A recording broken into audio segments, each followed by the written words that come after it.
I remember the precise moment my quiet life, painstakingly built on decades of hard work and careful saving, began to crumble. It was a Sunday, sun-drenched and peaceful, until Sarah's desperate voice sliced through the calm like a razor. She needed money. A lot of money. And something in her tone, a raw edge I'd never heard before, told me this wasn't just another bad idea. It was a prelude to catastrophe. My morning had begun like any other in my suburban haven. The scent of freshly brewed coffee mingled with the faint, comforting aroma of lavender from the sachet tucked beneath my pillow. At 78, my routine was a cherished ritual, a soft anchor in a world that often felt too loud, too fast. I'd wake with the first blush of dawn, enjoy my Earl Grey by the kitchen window, watching the cardinals peck at the bird feeder, and then settle into my worn armchair with the Sunday crossword.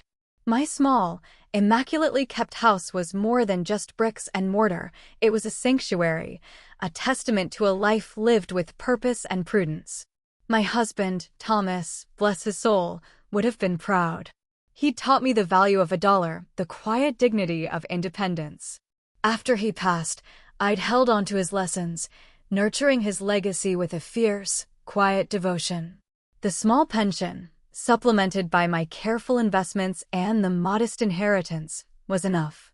More than enough, in fact, to live comfortably, and I'd always hoped to leave something for Sarah and her children. But Sarah, dear Sarah, my only daughter, had a knack for finding herself in one financial quagmire after another. Her husband, Mark, was charming, yes, but a dreamer, a perpetual entrepreneur whose grand visions consistently dissolved into dust and debt. Over the years, I'd offered advice, occasionally a small loan, always with the caveat that it was the last. My patience, like my savings, was not infinite. The phone rang just as I was considering the clue for a 5-letter word for quietude. I saw Sarah's name flash on the caller ID and felt an immediate tremor of apprehension. It was too early for a casual chat, too urgent for a simple check-in. "Mom? Can you talk?" Her voice was thin, reedy, utterly devoid of its usual forced cheerfulness. It was a sound that instantly twisted my stomach. "Of course, dear. What is it?" I tried to keep my tone even, but my grip on the receiver tightened. "Mark and we need to talk to you. In person. It's important. Very important. Can we come over today? Please, Mom." The plea in her voice, raw and unvarnished, struck me deeper than any dramatic declaration. This wasn't about a leaky roof or a car repair. This was something bigger, darker. My mind immediately conjured images of bankruptcy, foreclosure, some new, insurmountable crisis. I sighed, a long, weary exhalation that felt weighted with the accumulated disappointments of years. "Yes, Sarah. Come over. I'll put the kettle on." I hung up, the crossword forgotten, the quietude shattered. The peaceful Sunday morning had vanished, replaced by a growing knot of unease in my chest. I knew, with the cold certainty of instinct, that whatever Sarah and Mark were about to propose, it would demand far more than just my money. It would demand a piece of my carefully constructed peace, and perhaps a piece of my very soul. My daughter, Sarah, arrived precisely at 2 o'clock, her usual punctuality a stark contrast to the chaos that seemed to perpetually swirl around her and Mark. She was dressed in a crumpled linen dress, her usually vibrant blonde hair looking dull and unkempt, a stark contrast to the meticulously coiffed woman she usually presented to the world. Mark, her husband, followed close behind, a forced, affable smile plastered across his face, a cheap bouquet of supermarket roses clutched in his hand. He was wearing an ill-fitting suit, a desperate attempt at respectability that only highlighted his underlying desperation. "Eleanor, darling," Mark boomed, striding in as if he owned the place, a habit that had always grated on my nerves. He offered the wilted roses with a flourish. For the most wonderful mother-in-law a man could ask for. I took the flowers, the petals already drooping, and offered a tight-lipped smile. "Thank you, Mark. They're lovely." I placed them quickly in a vase, trying to ignore the faint, cloying scent of cheap perfume clinging to them. Sarah avoided my gaze, her shoulders slumped, wringing her hands at her sides. The tension in the air was palpable, thick enough to cut with a butter knife. "Sit down, both of you," I said, motioning towards the sofa. I settled into my armchair, crossing my hands in my lap, trying to project an air of calm I certainly didn't feel.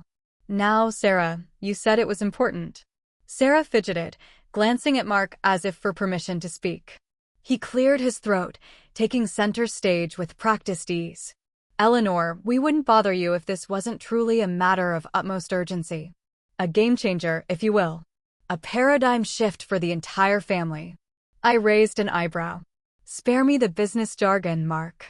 Just get to the point." He chuckled, a brittle, artificial sound. "Right to it, then.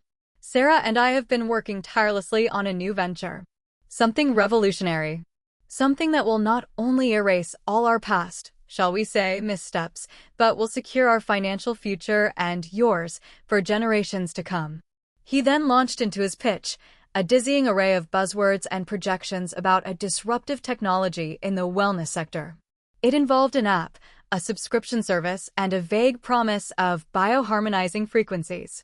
As a former accountant, my mind immediately flagged the numerous holes in his logic, the fantastical returns, the complete absence of concrete details or a viable business model.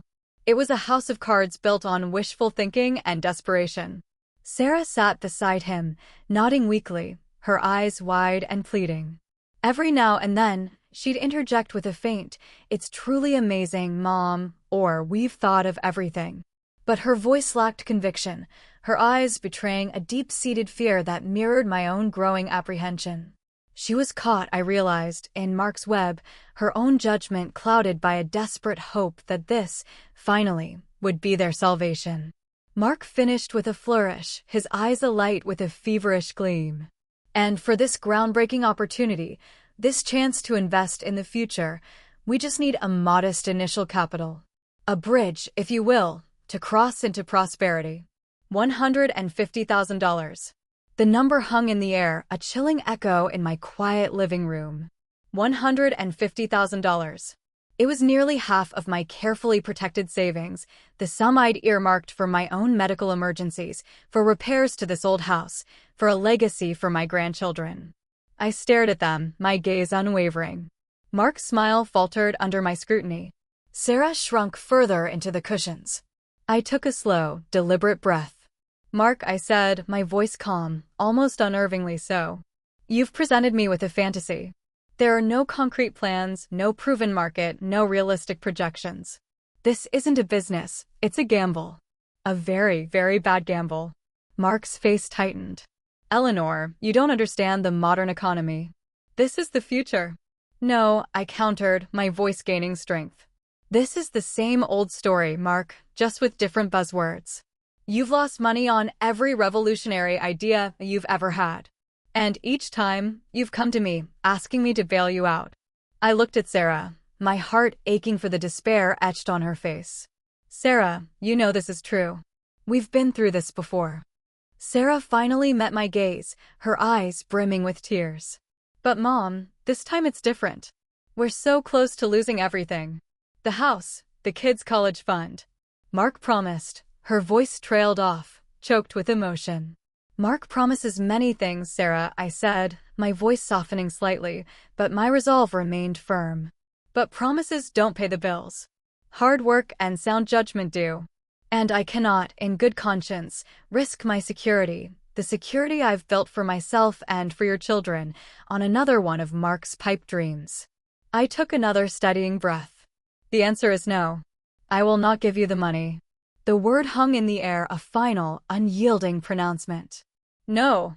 For a long moment, silence descended, heavier and more suffocating than before. Sarah let out a soft, choked sob, burying her face in her hands. Mark's affable mask finally cracked, revealing a flicker of raw fury in his eyes. His jaw tightened, a muscle jumping in his cheek. The charm, the forced politeness, vanished as quickly as smoke. "Eleanor," he began, his voice dangerously low, stripped of all pretense. "Are you truly so heartless? To watch your own daughter, your own grandchildren, lose everything? To stand by while we're on the precipice of financial ruin when you have the means to prevent it? My own anger, long simmering beneath the surface, began to stir. Heartless, Mark? Is it heartless to protect what I've spent a lifetime building? Is it heartless to refuse to throw good money after bad into a bottomless pit of your own making? I leaned forward slightly, my gaze cutting into him. I've watched you squander every opportunity, every inheritance, every loan. And now you expect me to sacrifice my security for your latest illusion. Sarah lifted her head, her face blotchy and tear-streaked. Mom, please. We don't have anywhere else to turn. What are we going to do? Her voice was laced with a desperate, almost accusatory tone. You should have thought about that before you put yourselves in this position, Sarah, I replied, my voice firm despite the ache in my chest. It pained me to see her like this, but I knew, with absolute certainty, that giving in now would only perpetuate the cycle, dragging me down with them. There are consequences for your choices. And I will not become one of them. Mark pushed himself up from the sofa, his movements stiff and abrupt. Fine, he spat, his voice laced with venom. If that's how you feel. If you value your precious money more than your own flesh and blood. He turned to Sarah, his expression a cruel parody of concern. Come on, Sarah. There's clearly no reasoning with her. Sarah rose slowly, her eyes still fixed on me, a mixture of hurt, anger, and betrayal swirling within their depths. It was a look that pierced me, a wound self-inflicted, but no less painful. She didn't speak, didn't even offer a goodbye. She simply followed Mark out of the living room, her steps heavy and defeated. I watched them go, the sound of their retreating footsteps echoing ominously through my quiet house. The front door clicked shut with a hollow thud that reverberated through the very foundations of my peace. I sat there for a long time, listening to the silence, feeling the emptiness they left behind. A wave of guilt washed over me, cold and relentless. Had I been too harsh? Too unyielding? But then, the image of Mark's face, contorted with thinly veiled rage, flashed in my mind. The predatory gleam in his eyes when he spoke of his revolutionary business. The desperation in Sarah's voice, yes, but also the underlying expectation that I would, as always, be their safety net. No, I had made the right decision. My conscience was clear, even if my heart was heavy. Yet, as the afternoon wore on, a different kind of unease began to settle over me. It wasn't just the sadness of a family rift, it was a colder, more insidious feeling. Mark's parting words, his thinly veiled accusation, resonated with a sinister undertone. It wasn't just a family dispute, it felt different. More threatening. I tried to shake it off, to immerse myself in my usual Sunday evening rituals. I prepared a simple dinner, read a chapter of my book, listened to some classical music. But the quietude that had once been my comfort now felt brittle, fragile. Every creak of the old house, every rustle of the leaves outside, made me jump. My imagination, usually a gentle companion, began to conjure unsettling scenarios. It wasn't paranoia, not exactly. It was the accumulated wisdom of a long life, the subtle hum of instinct that warned me when something was truly amiss. And something I felt deep in my bones was very amiss. Their departure had been too cold, too final.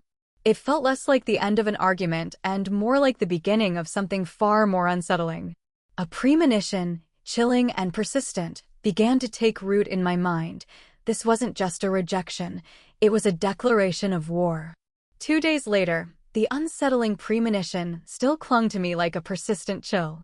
I'd tried to distract myself, burying my nose in a particularly dense historical biography and tending to my small, meticulously ordered garden. But the image of Mark's face, contorted in anger, and Sarah's tear-streaked eyes, accusing and wounded, kept intruding. I'd even considered calling Sarah, perhaps to offer a softer word, but the memory of Mark's veiled threats held me back. I knew a gesture of reconciliation now would only be seen as weakness, an opening for another assault on my carefully guarded finances. The doorbell chimed precisely at 3 o'clock. My heart gave an involuntary lurch. It wasn't a casual visit. Mark never bothered with such niceties unless he wanted something. I peered through the peephole, and indeed, there he was, standing alone, a forced smile playing on his lips.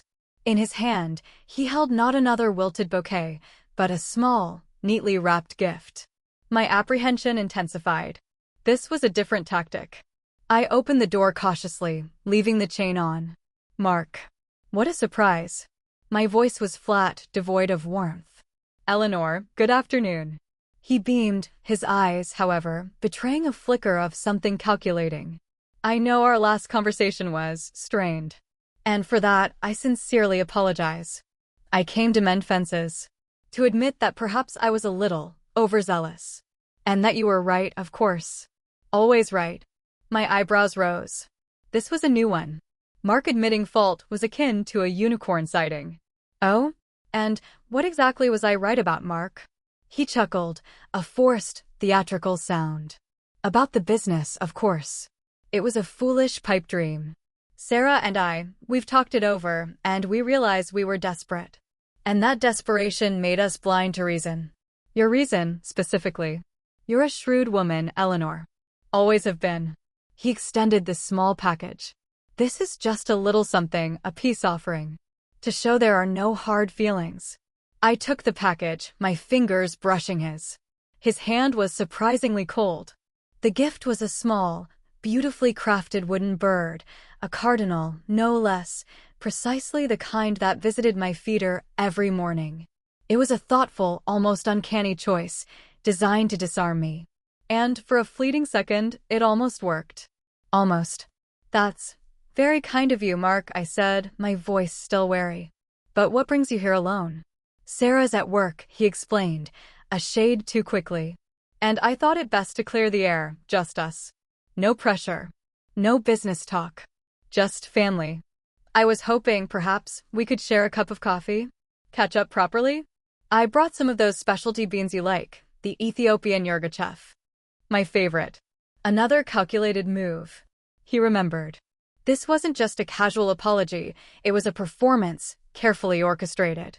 My instinct, the silent alarm bell that had been ringing intermittently since Sunday, now blared in my ears. The sweetness of his demeanor felt cloying, artificial, a thick syrup coating something bitter and dangerous beneath. Coffee sounds, pleasant, Mark, I said, stepping back and unchaining the door, allowing him entry. My mind, however, was already racing, assessing, planning. The house, my sanctuary, suddenly felt like a stage and I, unwillingly, was playing a part.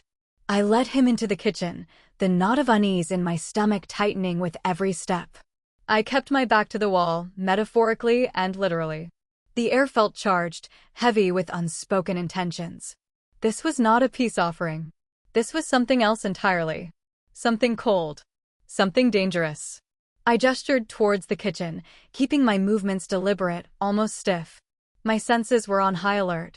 The smell of the cardinal figurine, a faint waft of cedar, mixed with something else, something Mark carried on him, a metallic tang, almost imperceptible, hidden beneath a strong, almost sickly sweet cologne.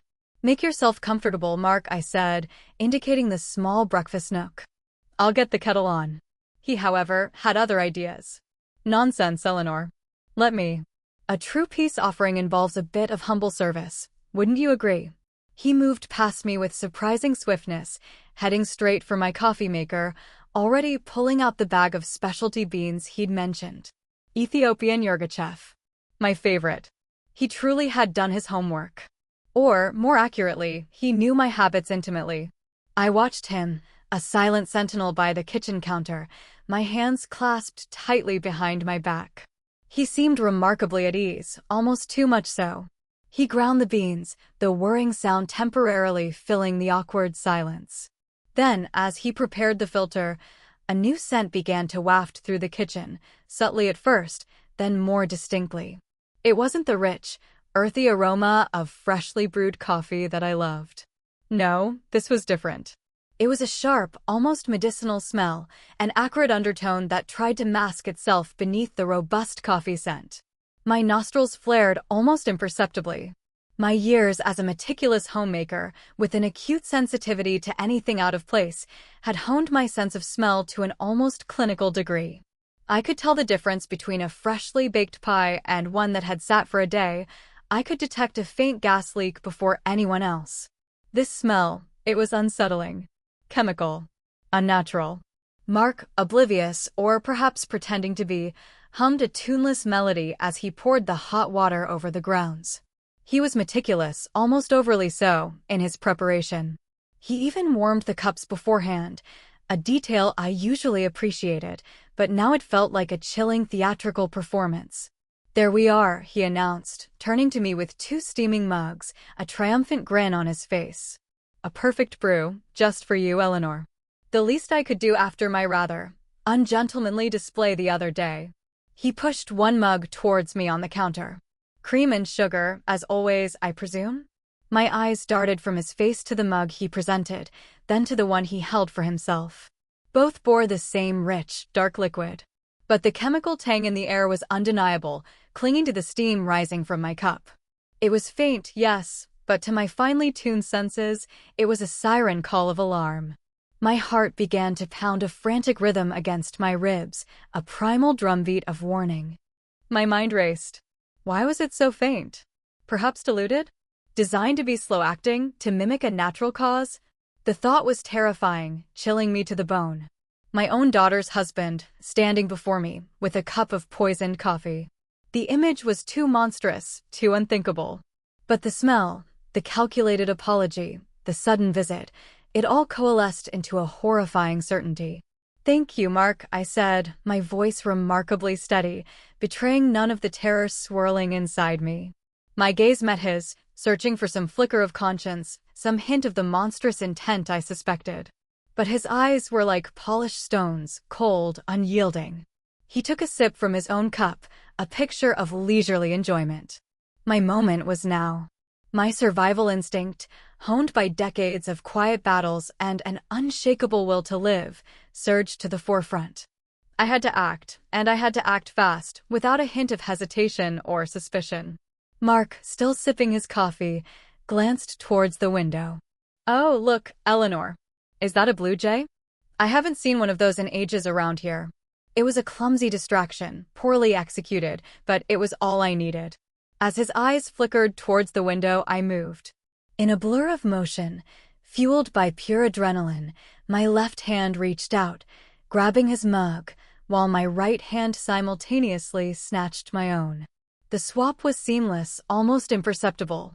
2 cups, identical in every way, exchanged in less than a second. My movements were fueled by an urgency born of mortal fear, a speed I hadn't known I still possessed. His gaze returned to me, a faint, questioning frown creasing his brow. "Did you see it?" I offered him a serene, almost innocent smile, my heart hammering a frantic rhythm against my ribs. "Oh, I believe I did, Mark. A truly magnificent creature. Thank you for pointing it out." I took a careful, measured sip from my cup, the one that was now his.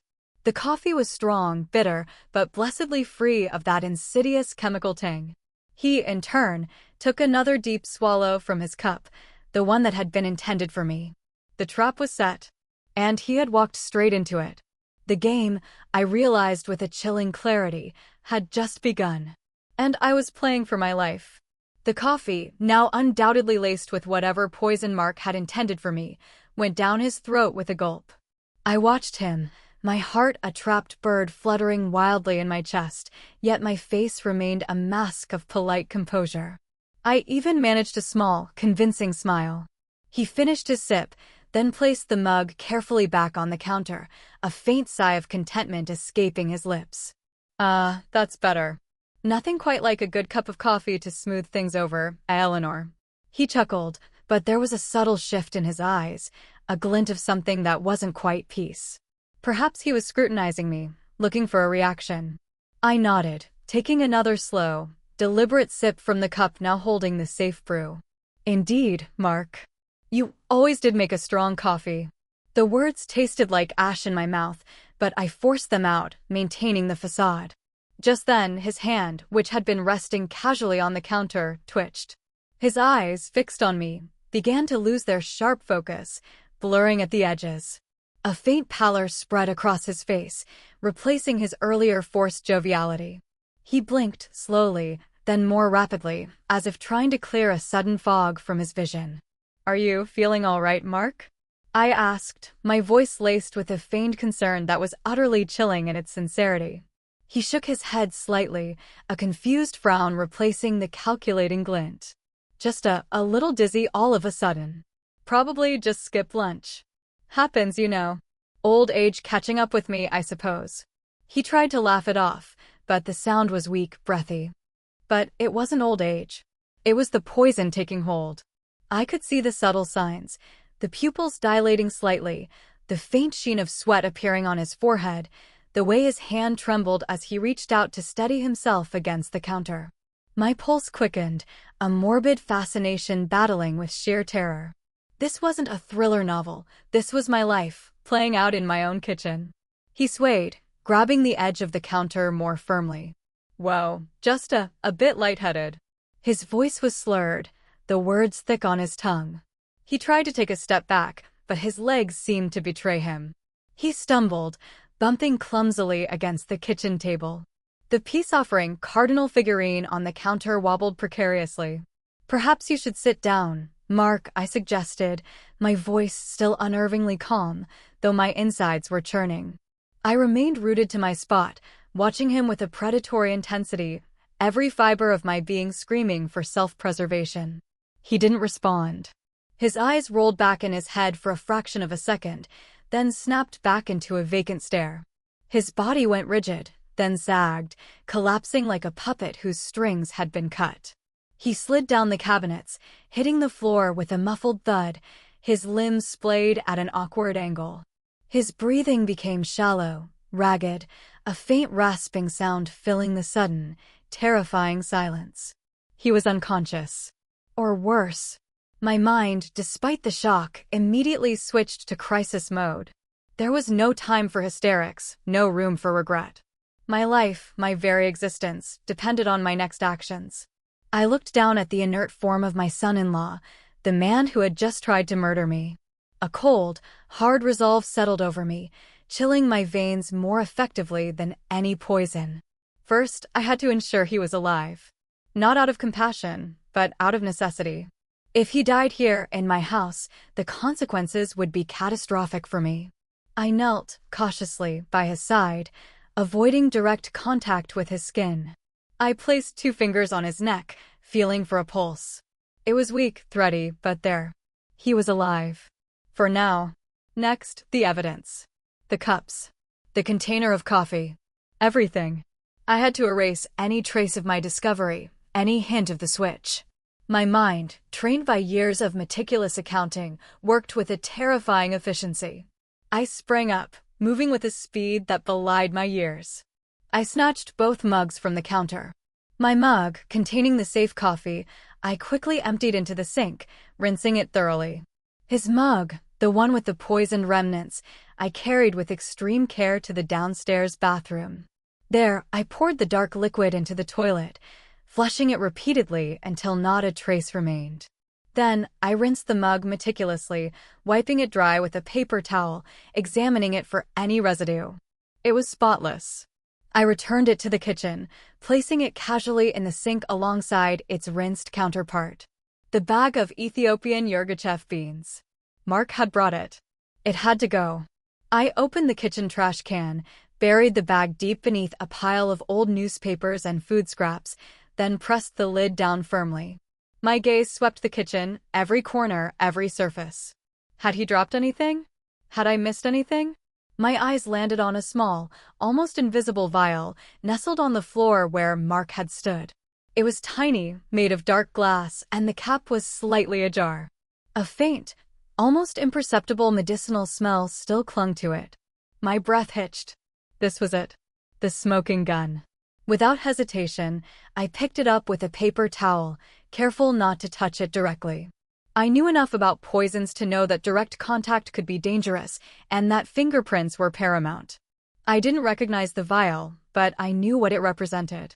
I quickly wrapped it in several layers of paper towel, then placed it in a small, Ziploc baggie, which I then tucked deep into the pocket of my housecoat. It was my secret weapon, my proof. Finally, the phone. My hand trembled as I picked it up, my fingers hovering over the dial pad. I had to call for help. I had to play the part of the distraught mother-in-law, the innocent bystander. I took a deep breath, steeling myself. 911, I whispered, then cleared my throat, forcing a tremor into my voice. Yes, hello? I think my son-in-law has had some kind of medical emergency. He's collapsed in my kitchen.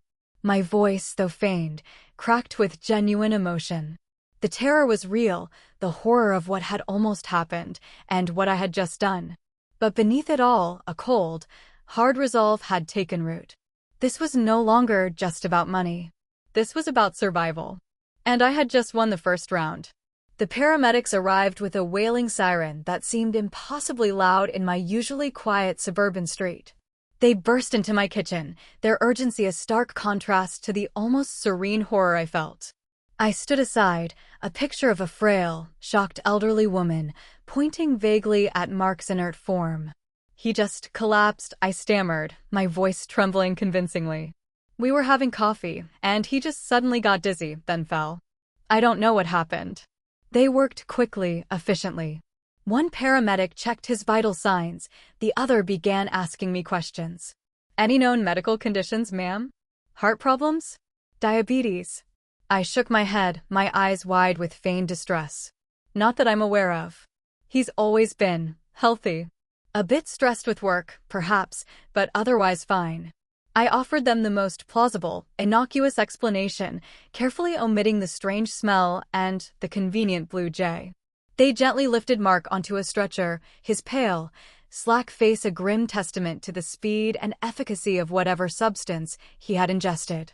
As they wheeled him out, 2 police officers entered, their presence casting a long, intimidating shadow over my sunlit kitchen. Detective Morgan, a stern-faced woman with observant, dark eyes, introduced herself. Mrs. Vance, I'm Detective Morgan. Can you tell us exactly what happened? Her voice was professional, polite, but her gaze was sharp, missing nothing. She swept the kitchen with a glance, lingering on the 2 coffee mugs now innocently sitting in the sink. I recounted my carefully constructed narrative, Mark's unexpected visit, his apology, his offer to make coffee, the sudden dizziness, and then the collapse. I omitted the details of the strange smell, the blue jay, and most critically, the precise moment of the cup swap. I stuck to the truth as much as possible, twisting it just enough to obscure the deadliest parts. Did he say anything before he collapsed? She pressed, her pen poised over a small notebook. Just that he felt lightheaded, thought he might have skipped lunch, I replied, keeping my eyes fixed on her, willing her to believe me. He seemed genuinely surprised. And the coffee? She asked, her gaze returning to the mugs. Did you both drink from it? Oh yes, I said, a faint smile playing on my lips, a touch of genuine irony coloring my voice. He made us both a cup. I just had a little, felt a bit too strong for me. It was a small lie, easy to explain away if she pressed. I also knew that if they tested the coffee from the mugs, they would find nothing. I had been meticulous. The detective made a few more notes, her expression unreadable. We'll need to speak with your daughter, Mrs. Peterson, once we have a clearer picture of her husband's condition. And we may need to take a sample of the coffee for analysis, just in case. Of course, detective, I said, gesturing vaguely towards the sink. Whatever you need. I just hope he's all right. My poor Sarah will be beside herself.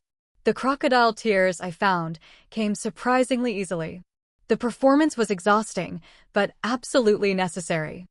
Once the police had left, leaving behind an unsettling quiet, I finally allowed myself to sink into my armchair, the one where I usually did my crossword puzzles. My legs felt like jelly, and a cold sweat had broken out on my forehead. The adrenaline, which had coursed through me like a powerful electric current, was now receding, leaving me utterly drained. I closed my eyes. The image of Mark's face, pale and lifeless, burned into my memory. He had tried to kill me. My own son-in-law. And my daughter, Sarah, must have known. The bitter truth was a toxic taste in my mouth, far worse than any poison. The realization was a blow, shattering any lingering illusions I had about my family.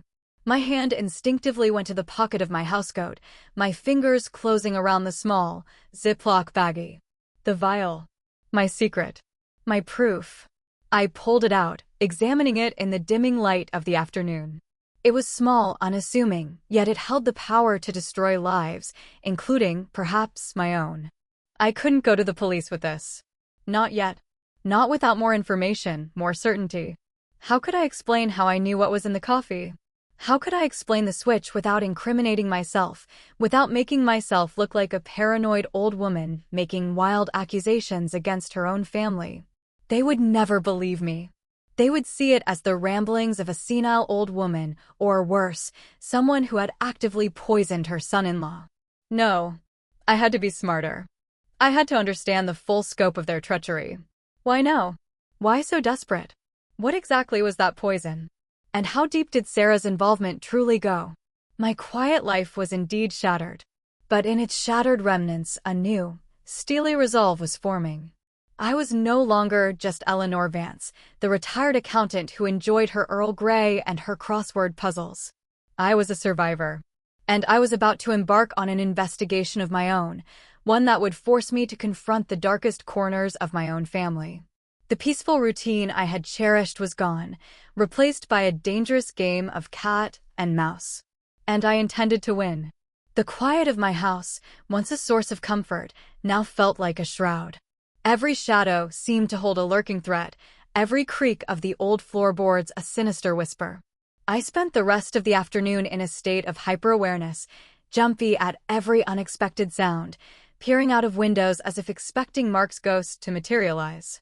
The police had left, but their presence had only underscored the new, terrifying reality of my existence. Dinner was a tasteless affair, a few crackers and a slice of cheese, eaten mechanically as my mind raced through possibilities, dangers, and the crushing weight of betrayal. I tried to focus on the small vial hidden in my pocket, my only tangible proof, but even that felt insufficient against the enormity of what I faced. Around 7 o'clock, my phone rang again. It was Sarah. My heart, still battered from the day's events, clenched. I took a deep, fortifying breath before answering. Mom? Oh, Mom, it's awful. What happened to Mark? The hospital just called. They said he collapsed at your house. What happened? Her voice was shrill, laced with a potent mix of panic and, I suspected, a carefully constructed performance of innocence.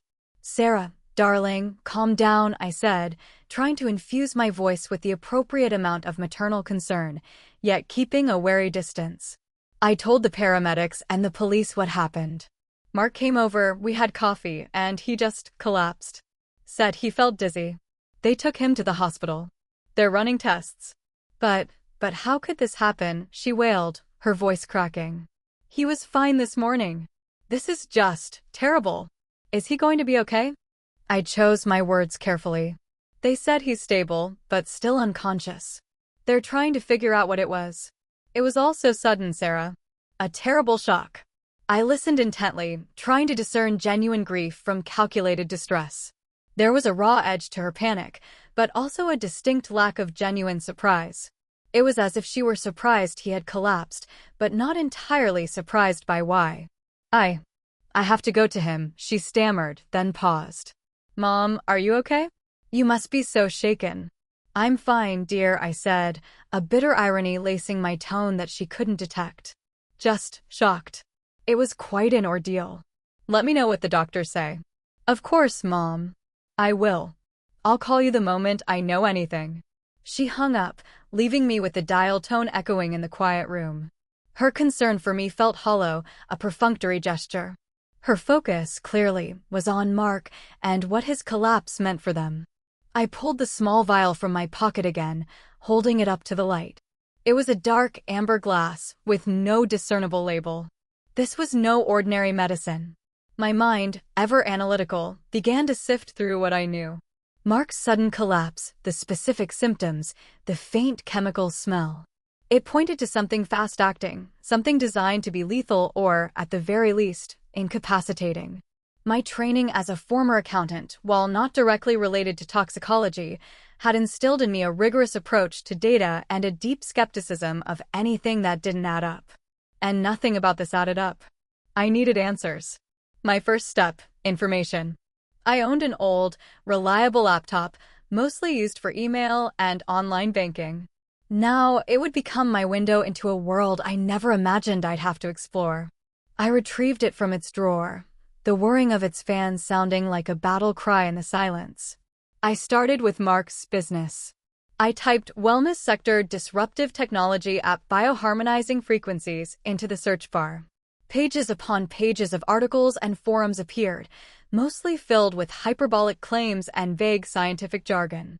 I ignored the promotional fluff and focused on the critical reviews, the warnings, the outright accusations of scams. Sure enough, multiple articles detailed similar schemes, all promising quick riches, all collapsing under the weight of investor complaints and regulatory scrutiny. Several even mentioned specific individuals, charlatans with histories of similar failed ventures. A few familiar faces, photos of men with slicked-back hair and practiced smiles, flickered across my screen. None were Mark, but the pattern was undeniable. He was a small fish in a vast, murky ocean of fraud. Then I shifted my focus. I searched for Mark Peterson by name, adding keywords like fraud, investigation, bankruptcy. The results were alarming. There were several Mark Petersons, of course, but one, roughly my son-in-law's age, had a public record littered with financial judgments, bankruptcies, and even a minor SEC inquiry years ago that had been dismissed due to insufficient evidence. The addresses listed were consistent with places he and Sarah had lived. It was him. A history of financial ruin, meticulously documented in the public record. My heart sank lower. This wasn't just a misjudgment. This was a pattern of deliberate, calculated deception. He wasn't just a dreamer. He was a con artist. And he was desperate. Then came the chilling realization. If Mark was facing such dire financial straits, if he was truly on the verge of losing everything, and if my refusal to fund his latest scam was the final nail in his coffin, then my death would solve a lot of problems. I was a widow with substantial assets. Assets that, upon my demise, would likely pass to my only child, Sarah. And through Sarah to Mark. The thought sent a cold shiver down my spine, far colder than any sudden draft. It wasn't just my savings, it was my life insurance, my house, my investments. All of it, a tempting prize for a desperate man. And Sarah, my daughter, caught between her mother and her conniving husband. Had she been an unwilling accomplice? Or something far, far worse? The question gnawed at me, a venomous worm burrowing into my heart. I couldn't bear to think of Sarah as a knowing participant in a plot to murder me. But the evidence, the cold, hard logic of the situation, pushed me towards that agonizing conclusion. Her feigned distress on the phone, the lack of true surprise. It all pointed to a terrible, undeniable truth. I continued my research, now focusing on the vial. I dared not open it, not yet. But I described its appearance, its dark glass, its small size, and the rapid, debilitating effects I had witnessed in a series of anonymous online searches. I cross-referenced medical journals, toxicology databases, even dark web forums, anything that might yield a clue. Hours melted away. The world outside my window turned from twilight to deepest night. My eyes were burning, my mind reeling from the sheer volume of disturbing information. But then, a few results began to stand out. Rare, potent sedatives. Fast-acting tranquilizers. And one, chillingly, a synthetic opioid derivative, powerful enough to induce respiratory failure and coma in minutes, often designed to be easily disguised in liquids and notoriously difficult to trace in small doses after the fact. It had been used in a few high-profile, unsolved cases in other states, often mimicking natural causes. The symptoms matched Mark's collapse almost perfectly. A synthetic opioid derivative. A silent, untraceable killer. Designed for deniability. My breath hitched. He hadn't just intended to incapacitate me, he had intended to ensure my quiet, untraceable death, making it look like an old woman's sudden heart attack or stroke. The truth was a cold, brutal slap. My own family. My daughter. The woman I had raised, loved, sacrificed for. The realization was a profound, agonizing wound. I was not just a victim of a crime. I was a victim of the ultimate betrayal. My quiet life had not just been shattered, it had been utterly poisoned. And the game, I knew, was far from over. I was now alone, facing a deadly enemy who still believed me to be a naive, unsuspecting target. This fight, I realized, was going to be the fight of my life. The night passed in a blur of frantic research and tortured introspection. Sleep was an impossible luxury, haunted by Mark's pale face and Sarah's hollow voice. By dawn, my eyes were gritty, my head throbbed, but my mind was sharper than it had been in years, honed by the cold fire of survival. I had a name for the probable poison, a terrifying understanding of Mark's financial desperation and the agonizing suspicion of Sarah's complicity. I carefully tucked the small vial, still wrapped in its layers of paper towel and plastic, into a hidden compartment in my old desk, a secret space Thomas had shown me years ago, meant for sentimental trinkets. It was safer there than in my pocket. My next step, I realized, couldn't involve the police directly, not yet. My story about Mark's collapse, while plausible, left too many unanswered questions if I were to suddenly accuse him of attempted murder, especially without irrefutable proof they would readily accept. An old woman's hunch wouldn't suffice against a well-dressed businessman, even a fraudulent one. I needed more. More evidence. More understanding of their motives and their exact plan. I thought of my lifelong friend, Betty. Betty Henderson was a retired schoolteacher, fiercely loyal, with a sharp wit and an even sharper tongue. She lived just a few blocks away, and we shared a ritualistic Friday lunch. She was the closest thing I had to family now, other than the two people who had just tried to kill me. But could I tell her the horrifying truth? The thought of burdening her with such a monstrous revelation twisted my stomach. Still, I needed a confidant, an ally, even if only a partial one. The phone rang again, pulling me from my grim thoughts. It was Sarah. "Mom?" "He's awake," she announced, her voice a mix of relief and lingering anxiety. "He's still very weak, and the doctors are baffled. They said it was some kind of severe neurological event, but they can't find any cause. He remembers nothing after having coffee at your house." My blood ran cold. He remembered nothing. A convenient amnesia or a genuine side effect of the poison. Either way, it played into his hands, presenting him as a victim. "That's terrible, dear," I said, forcing a sigh of relief. "At least he's awake. Tell him I'm sending my thoughts." "He's very confused," Sarah continued, her voice sounding genuinely troubled now. "He just keeps asking what happened, why he's here. And the police, they've been back. They're asking more questions. About his business, about our finances. It's a nightmare, Mom." "I'm sure it is, Sarah," I replied, a chilling awareness dawning on me. Mark's sudden medical emergency had inadvertently drawn police attention to their financial dealings, precisely what he would have wanted to avoid. My accidental retaliation had backfired on him in a way he couldn't have predicted. It was a twisted, almost poetic justice. "Mom, listen," Sarah lowered her voice, a desperate whisper.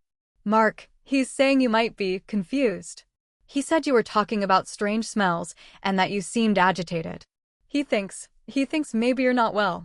The insinuation hung in the air, a poisonous tendril curling around me. He was already trying to discredit me, to paint me as senile, to undermine anything I might say. My carefully constructed composure threatened to crack. The audacity. The sheer, unadulterated evil of it. "Is that what he's saying, Sarah?" I asked, my voice dangerously soft. "That I'm confused? Well, he's just worried, Mom. We both are. This whole thing, it's been a lot for you. For all of us." She was trying to soothe me, but the underlying message was clear. My sanity was now under attack. "I assure you, Sarah, my mind is as sharp as ever," I stated, my voice firm, leaving no room for argument. "My memory is perfectly intact. Tell Mark that. And tell him I hope he recovers quickly." I ended the call before she could offer any more veiled accusations. The conversation solidified my resolve. I couldn't trust Sarah. She was either a willing participant or a deeply manipulated pawn, but either way, she was a threat. And Mark was playing a dangerous game, trying to turn me into the villain, the mentally unstable old woman. My first urgent task was to secure my home. I might be physically frail, but my mind was my fortress. I immediately called a locksmith. I need all my locks changed, I explained, affecting a worried tone.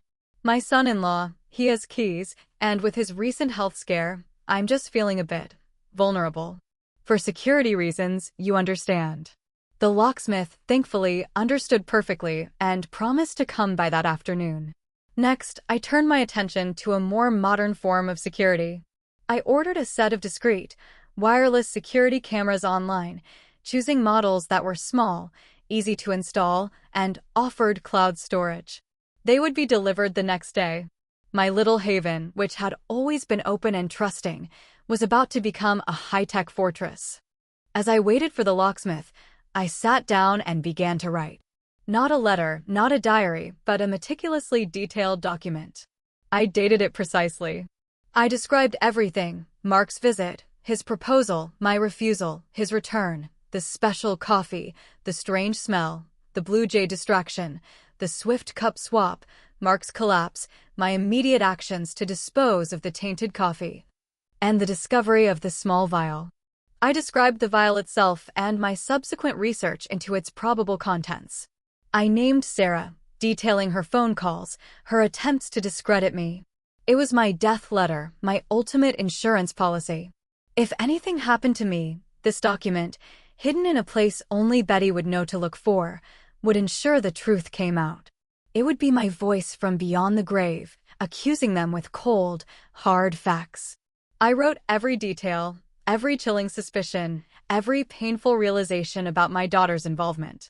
It was a confession of betrayal, written by the betrayed. I finished the document, printed it, and carefully sealed it in a waterproof envelope. Then, I wrote a separate, short letter to Betty, instructing her where to find the larger document in case of my unexpected demise. I entrusted it to her, subtly, at our next Friday lunch. I would tell her I was organizing my affairs and wanted her to hold on to important papers. She, bless her heart, would likely just nod and tuck it away without question. The quiet, peaceful life I had known was irrevocably gone. But I was not without my own resources. My mind, my cunning, my unwavering will to survive, these were my new weapons. The game had truly begun, and my opponents were about to learn that this quiet old woman had teeth. The locksmith came and went, replacing every lock in my house with new, unpickable cylinders.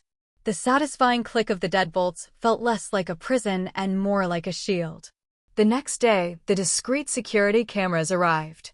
I spent hours installing them, carefully positioning them to cover every entry point, every vulnerable corner of my property, ensuring their lenses were almost invisible to the casual observer. The footage would be streamed to a secure cloud server, a digital record of anyone who dared to approach my home. My sanctuary was slowly transforming into a surveillance outpost. The following Friday, I met Betty for our usual lunch at the quaint little diner downtown. She greeted me with her usual robust hug, her bright eyes scrutinizing my face. "Eleanor, you look a little pale, dear. Everything all right?" That business with Mark must have been quite a shock. "A shock indeed, Betty," I replied, managing a faint smile. "But I'm fine. Just a little tired." I ordered my usual tuna melt, the taste as bland as my emotions. Over sandwiches, I steered the conversation towards wills and legal arrangements, a topic that usually made Betty squirm. "Betty, you know how it is at our age. One starts to think about arrangements. I've been updating my will, and I have some important papers I'd like you to hold on to for me. Just in case, you understand. Nothing morbid, just being practical." Betty, bless her practical heart, simply nodded. "Of course, Eleanor. Always thinking ahead. Just put them in a sealed envelope, and I'll tuck them away in my safe deposit box." I handed her the envelope, carefully sealed and unmarked, containing the death letter and the brief instructions for her. It felt like passing a dangerous torch. A tiny spark of hope flickered within me, a safeguard, a promise that my truth would not die with me. In the days that followed, the phone calls from Sarah continued, a mixture of updates on Mark's slow recovery and persistent, subtle attempts to undermine my credibility. "Mom, the doctors still don't know what caused it. Mark's so frustrated. And he's still worried about you. He said you seemed so fragile that day. Are you sure you're sleeping enough?" I'm sleeping perfectly well. Thank you, Sarah, I'd respond, my voice ice cold. And I assure you, my memory is unimpaired. Each call chipped away at my remaining love for my daughter, replacing it with a cold, hard resentment. She was actively participating in this charade, this monstrous attempt to paint me as senile. It hurt deeply, but it also fueled my resolve. Then came the new tactic. A registered letter arrived from Mark's attorney. It was a formal request for access to my financial records, citing Mark's recent incapacitation and a vague concern for my financial well-being given my advanced age. It was a thinly veiled attempt to gain control of my assets, a step towards declaring me incompetent. My blood boiled. This was it. They weren't waiting for me to die. They were coming for my money while I was still alive. The audacity was breathtaking. I immediately called my own lawyer, Mr. Davies, a shrewd old man who had handled my affairs for decades. I didn't tell him the full, horrifying truth about the attempted poisoning, but I laid out enough to convey the gravity of the situation. Mr. Davies, I began, my voice firm, my daughter and her husband are attempting to gain access to my finances. They're claiming I'm confused. It's an outrageous lie. I want you to make it clear that I am fully capable of managing my own affairs, and any attempt to suggest otherwise will be met with the full force of the law. Mr. Davies, familiar with my sharp mind and independent spirit, listened patiently. Eleanor, I understand. This is a common tactic among desperate relatives. I will draft a letter immediately, advising them that any further attempts to interfere with your personal finances will be considered harassment and dealt with accordingly. And if they persist, we can explore legal action to protect you. His words were a small comfort, a flicker of hope in the encroaching darkness. At least I had legal recourse, a professional shield against their machinations. But I knew this was just the beginning. Mark wouldn't give up. His desperation, coupled with his brazen ruthlessness, would drive him to more extreme measures. He'd already tried to poison me. What would be next? I reviewed the footage from my newly installed cameras nightly. So far, nothing overtly suspicious. Just the usual mailman, a few neighbors walking their dogs. But I knew they were watching. I could feel their eyes, a phantom weight on my back. The fear was a constant companion, a dull throb beneath my skin, but it no longer paralyzed me. Instead, it sharpened my senses, made me more cunning, more determined. One evening, as I was reviewing footage, something did catch my eye. A dark sedan, unfamiliar to the neighborhood, driving slowly past my house, not once, but twice, late at night. The driver's face was obscured, but the pattern of its movement was deliberate, casing the place. My heart hammered. They were planning something. A more direct approach. The fear solidified into a cold, hard resolve. I couldn't wait for them to make their move. I had to anticipate them, to set my own trap. I had to turn the hunter into the hunted. My house was a fortress, yes, but it could also be a stage. And I, this seemingly frail old woman, would be the director of the final, deadly act. I would use their own greed, their own arrogance, against them. The final confrontation was coming, and I would be ready. The ominous appearance of the dark sedan confirmed my worst fears. Mark, or someone in his employ, was escalating. The legal threats hadn't deterred him, they had simply made him more cautious, pushing him towards more covert and, likely, more dangerous methods. I knew he wouldn't risk another direct poisoning in public. His amnesia was a perfect cover for his own collapse, painting him as a victim. He would need a new strategy, one that removed me from the equation definitively and without leaving a trace that could be linked back to him. I spent the next few days in a state of heightened alert, my senses finely tuned to every anomaly. I avoided my usual afternoon walks, fearing I'd be vulnerable outside my protected home. Every delivery truck, every unfamiliar car driving past, drew my scrutiny. The camera footage became my nightly ritual, searching for patterns, for any subtle sign of their next move. Then, a new piece of information surfaced, chilling in its implication. While subtly researching Mark's past financial dealings, I stumbled upon an old news article about a distant relative of his, who had mysteriously disappeared years ago after a contentious property dispute. The disappearance had been ruled accidental, a boating mishap, but the details in the article felt disturbingly similar to Mark's current desperation. A cold shiver ran down my spine. This wasn't just about money, it was about a pattern of ruthlessness, a history of removing obstacles. My mind began to formulate a plan, a dangerous gambit that would require every ounce of my cunning and courage.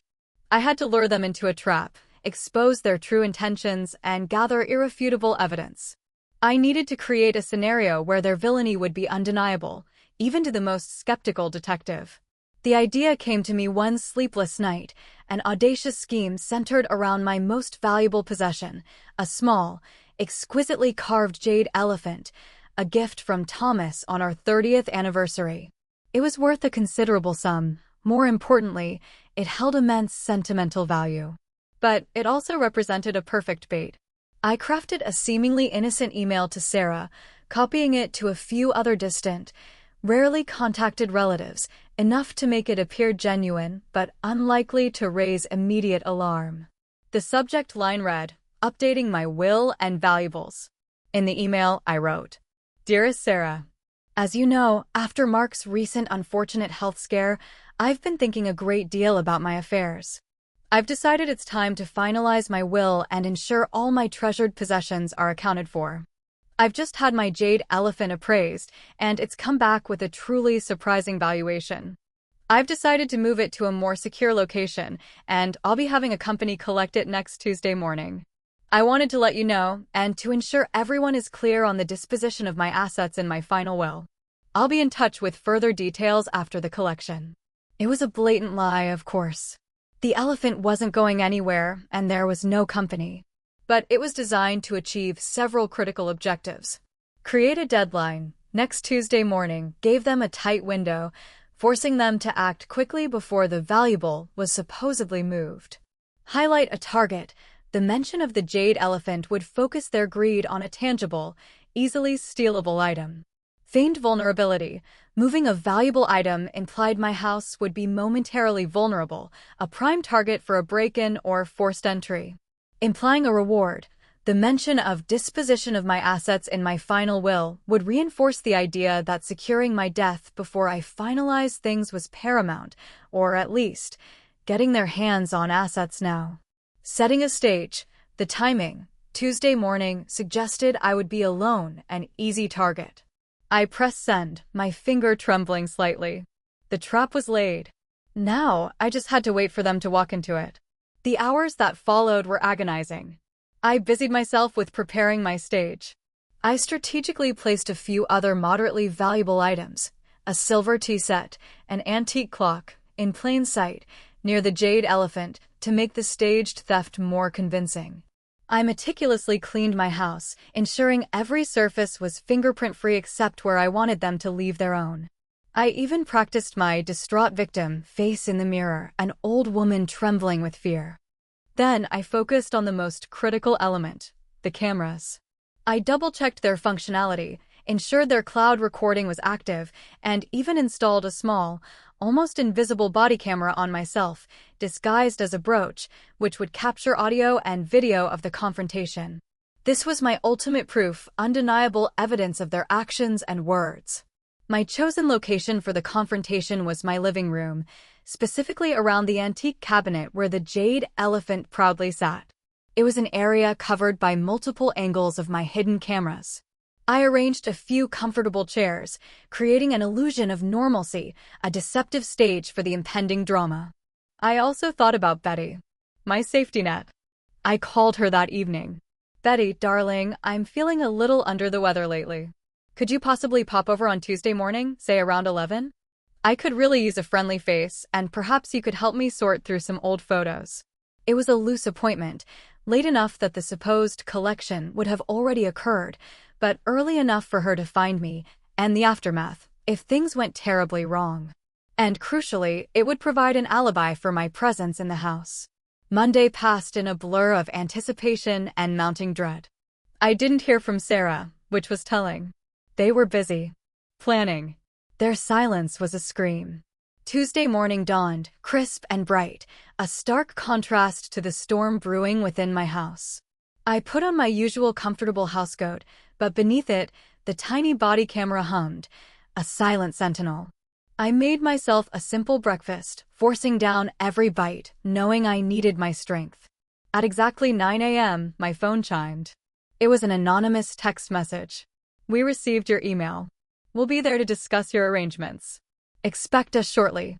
No sender ID, just a ghost of a message. My hands clenched, but a strange sense of calm settled over me. The trap was sprung. They were coming. This was it. The final act.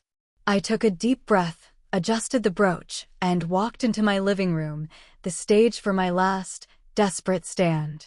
I sat in my armchair, the jade elephant gleaming from the cabinet, a silent, beautiful decoy. I was ready. The waiting was the hardest part. Every rustle of leaves outside, every distant car passing by, made my heart lurch. I sat in my armchair, perfectly still, a silent statue in my own living room. The jade elephant, gleaming faintly from its spot in the antique cabinet, felt like a magnet drawing them in.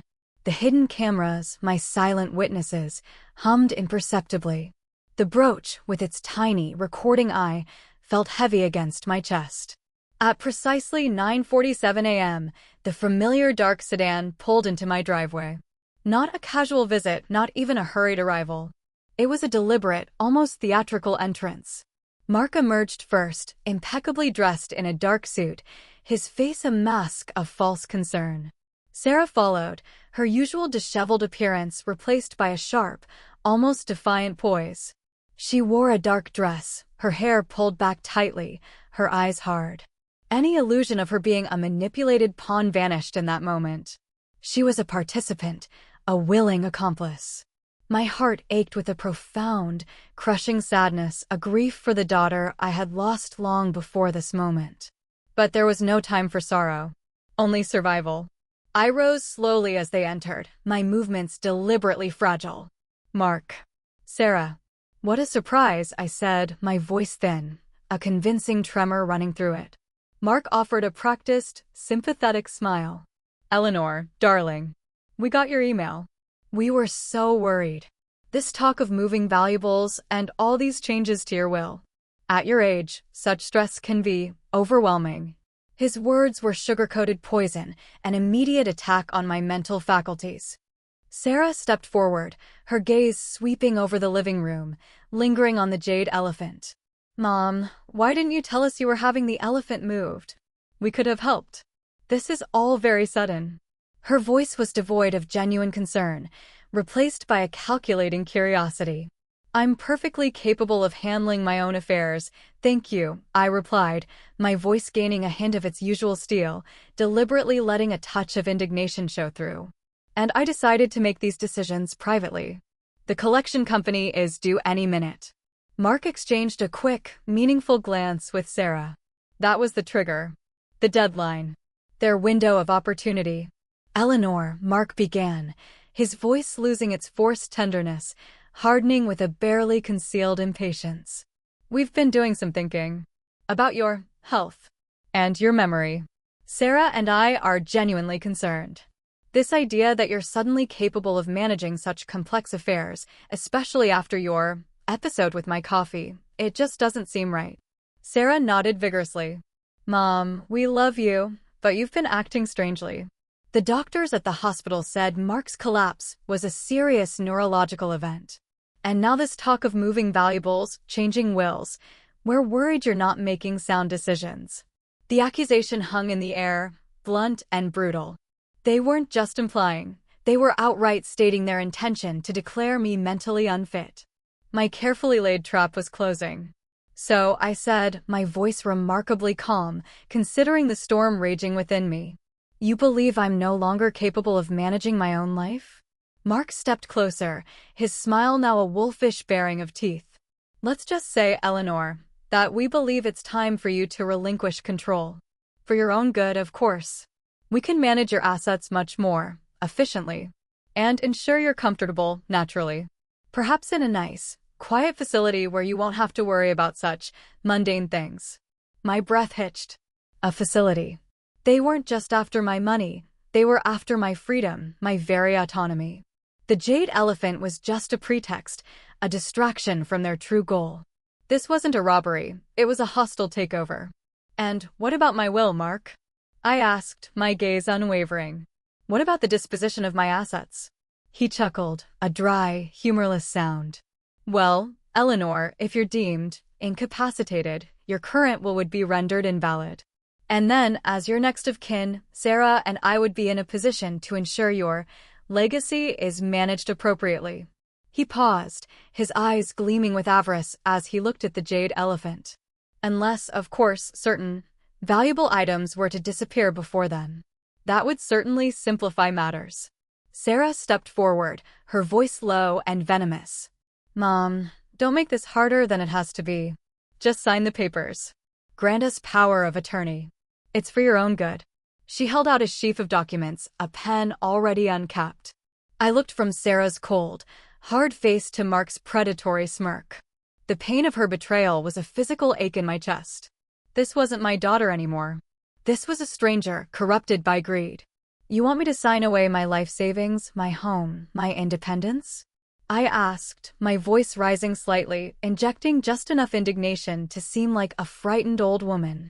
After what you tried to do to me. After you tried to poison me. The words hung in the air, a sudden, shocking accusation. Mark's smirk vanished, replaced by a flash of genuine alarm. Sarah gasped, her hand flying to her mouth. Poison? Mark scoffed, forcing a laugh that sounded hollow. Eleanor, what are you talking about? We're talking about your well-being. This is precisely what we mean by your confusion. Oh, I'm not confused, Mark, I said, my voice now perfectly steady, every trace of fear gone. I remember everything. The strange smell in the coffee. The blue jay you so conveniently pointed out. And the little vial you dropped, the one containing the synthetic opioid derivative you intended to put in my cup. I reached into my housecoat, pulling out the small, Ziploc baggie, holding up the vial like a deadly trophy. This little beauty. Does it look familiar? Their faces drained of color.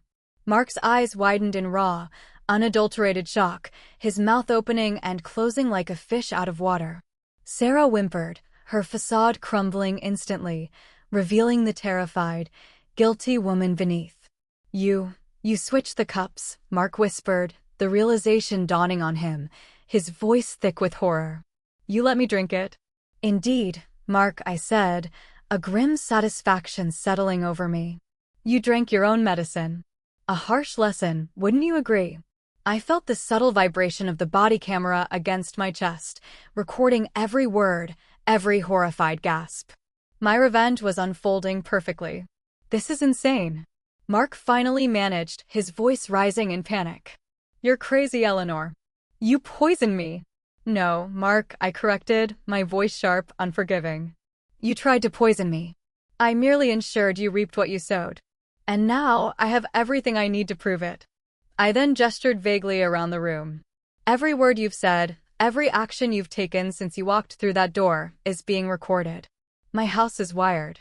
Your threats, your plans to declare me incompetent, your confession about the poison, it's all on camera. For the police. For the world to see. Sarah let out a piercing shriek, her knees buckling. Mom, no. Please, Mom. Mark, however, snarled, his eyes blazing with a desperate, animalistic fury. He lunged towards me, his hand outstretched, aiming for the vial. Give me that. You crazy old witch. But I was ready. My hand shot out, not to block him, but to hit a small, concealed button beneath the armrest of my chair. At the same moment, I cried out, a genuine scream of fear, loud and clear for the cameras. A loud, piercing alarm blared through the house, so sudden and deafening it made them both recoil. It was my security system, programmed to sound not only a local alarm, but also to send an immediate alert to the police. Mark froze, his face a mask of terror, realizing his time was up. Sarah was openly sobbing, her body racked with tremors. The police are on their way, Mark, I said, my voice steady now, devoid of all pretense. And they're going to hear everything. Every word you've uttered. Every truth you've revealed. His gaze darted frantically around the room, finally landing on the hidden camera lens above the fireplace, then to the glint of the brooch on my chest. The realization of the full extent of my trap, the overwhelming evidence I had meticulously gathered, finally broke him. His shoulders slumped, the fight draining out of him. He was caught. And I, the quiet old woman he had underestimated, had won. The wail of the sirens grew louder, piercing through the blare of my own alarm, a sound of righteous vindication. Mark stood frozen, his face a mask of utter defeat, the predatory gleam in his eyes replaced by a hollow, terrified stare. Sarah had collapsed onto the floor, a weeping, broken heap, muttering incoherent pleas. The dramatic facade of their planned takeover had shattered into a million pieces. I remained seated in my armchair, the jade elephant gleaming serenely from its cabinet, a silent witness to the unfolding chaos. My hand still clutched the Ziploc baggie with the vial, my ultimate trump card. The small body camera, still recording, felt like a silent, powerful ally against the monstrous betrayal that had unfolded in my home. Within minutes, uniformed officers burst through my front door, followed closely by Detective Morgan, her expression grim and unyielding. She took in the scene, the blaring alarm, the sobbing woman on the floor, Mark standing rigid with terror, and me, the seemingly frail old woman, calmly holding a tiny vial. "Eleanor," Detective Morgan said, her voice sharp and authoritative. "What is going on here?" "Detective," I replied, my voice steady, betraying no hint of the tremor that still lurked beneath the surface. "My son-in-law, Mark Peterson, and my daughter, Sarah Vance Peterson, were attempting to coerce me into signing over my assets. They've also confessed to attempting to poison me just a few days ago." I held up the vial. "This is the poison he intended for me. And every word of their confession, every threat, is on tape." I indicated the hidden cameras with a subtle nod, then tapped the brooch on my chest. Detective Morgan's eyes widened, a flicker of surprise breaking through her professional stoicism. She gestured to her officers. "Secure the premises. Separate them. And get Eleanor's statement. Immediately." The next hours were a whirlwind of activity. Mark and Sarah were swiftly taken into custody, their protests weak and pathetic. Mark tried to cling to his amnesia defense, but the recording of his explicit confession, his rage, and his plans to declare me incompetent would be undeniable. Sarah's hysterical pleas quickly turned into desperate attempts to minimize her involvement, blaming Mark, crying about being manipulated. But her own words, her complicity in the plan to commit me to a facility, would speak for themselves. I gave my statement to Detective Morgan, laying out every detail, from the initial desperate loan request to the poison, the cup swap, my own investigation, and finally, the elaborate trap I had set. I presented the vial, carefully handled by the forensics team, and explained the recording devices. Detective Morgan listened, her initial skepticism slowly replaced by a look of dawning understanding, then a grim respect. "Mrs. Vance," she said, after I had finished, her voice softer than before. "This is quite extraordinary. You were remarkably resourceful." I simply looked at her, the exhaustion finally catching up to me. "I merely refused to be a victim, Detective." The legal proceedings that followed were long and arduous, a painful public spectacle that dragged my family's dirty laundry through the headlines. Mark, facing a mountain of evidence, my recordings, the recovered vial, which forensic tests confirmed contained the potent opioid derivative, his long history of financial fraud, and Sarah's eventual, tearful confession, had no choice but to plead guilty to attempted murder, aggravated assault, and financial fraud. He received a lengthy prison sentence, his dreams of ill-gotten wealth dissolving into the harsh reality of steel bars. Sarah's fate was more complex and in many ways more tragic. Her confession, detailing Mark's manipulation and her own desperation, coupled with her lesser degree of direct involvement in the poisoning attempt, earned her a plea deal. She was charged with conspiracy to commit fraud and elder abuse. She received a shorter sentence, followed by strict probation, but the true punishment for her was the complete severance of our relationship and the profound public shame. My grandchildren, heartbroken and confused, eventually moved in with their paternal aunt, shielded from the immediate fallout of their parents' crimes. The aftermath left a profound emptiness in my life. The physical danger was gone, but the emotional wounds ran deep. My daughter, the woman I had raised, was lost to me, swallowed by greed and fear. The quiet of my house returned, but it was a different quiet now, the quiet of a battlefield after the war, the echoes of screams still lingering in the air. I sold the jade elephant. Its beauty was now tainted by the memory of betrayal, its value diminished by the cost of what it had nearly claimed. I donated a significant portion of its sale to a charity supporting victims of elder abuse, a small gesture to reclaim its worth. Life, however, slowly began to mend. I started taking my walks again, the fresh air a balm to my weary soul. I found solace in my garden, nurturing the delicate blossoms, finding strength in their resilience. Betty, my steadfast friend, remained my anchor, a comforting presence in the aftermath of the storm. We still had our Friday lunches, but now there was an unspoken understanding, a deeper bond forged in shared, unshared secrets. I thought often of Mark and Sarah, not with anger, but with a profound sadness. Their desperation had driven them to monstrous acts, and they had paid a heavy price. But I, too, had paid a price. My innocence, my trusting nature, my belief in the sanctity of family, these had been irrevocably shattered. One evening, as the sun set, painting my living room in hues of gold and crimson, I sat in my armchair, a new crossword puzzle open on my lap. I paused, looking out at the world, at the cardinals pecking at the feeder, at the enduring rhythm of life. My quiet life had indeed been broken, but in its shards, I had found a strength I never knew I possessed. The silence in my house now was not the silence of ignorance, but the silence of peace, hard-earned and deeply cherished. It was the sound of survival,